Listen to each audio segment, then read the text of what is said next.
Votre bébé respire mal et vous entendez des glaires, c'est une situation super angoissante pour tous les parents.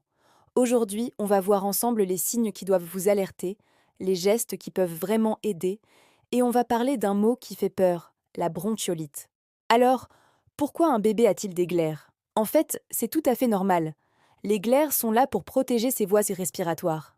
Mais comme les bronches d'un nourrisson sont toutes petites, le moindre mucus peut vite les encombrer. Ça peut être dû à un simple rhume, un peu de reflux, ou même l'air trop sec dans la maison. Maintenant, parlons de la bronchiolite. C'est important de comprendre que ce n'est pas juste un gros rhume. La bronchiolite est une maladie causée par un virus, le plus souvent le VRS, le virus respiratoire syncytial. Ce virus vient irriter les toutes petites bronches de votre bébé, ce qui provoque cette respiration plus bruyante, plus rapide et parfois difficile. C'est très courant, surtout en hiver, mais ça demande une attention particulière. Comment savoir si votre bébé est vraiment encombré? Il y a plusieurs signes à surveiller. Vous entendrez peut-être une respiration bruyante, un peu sifflante, et une toux qui semble grasse. Votre bébé pourrait aussi avoir du mal à prendre ses biberons, car respirer et boire en même temps devient compliqué. Son sommeil peut être perturbé, et vous remarquerez peut-être qu'il est plus à l'aise quand il est un peu redressé. Heureusement, il y a des choses que vous pouvez faire à la maison pour le soulager. Le geste numéro 1, c'est le lavage de nez. C'est indispensable. Utilisez du sérum physiologique avant chaque biberon et avant de le coucher.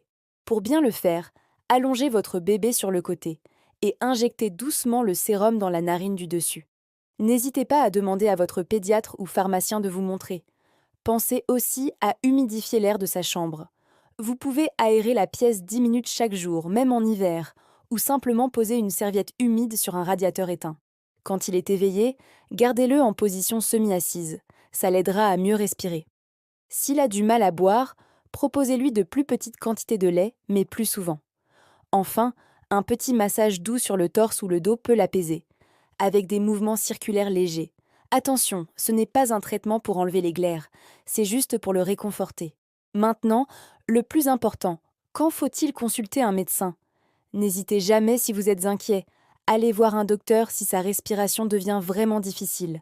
Vous voyez un creux qui se forme sous ses côtes ou si son ventre bouge beaucoup.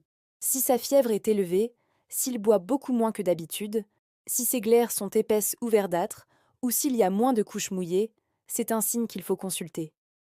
Et bien sûr, si votre bébé est très somnolent ou moins réactif que d'habitude, appelez immédiatement un médecin. Un bébé encombré, c'est très fréquent et souvent sans gravité. Avec les bons gestes et une surveillance attentive, tout rentre rapidement dans l'ordre. J'espère que cette vidéo vous a aidé. Prenez soin de vous et de vos petits. N'oubliez pas de vous abonner pour plus de conseils. À bientôt!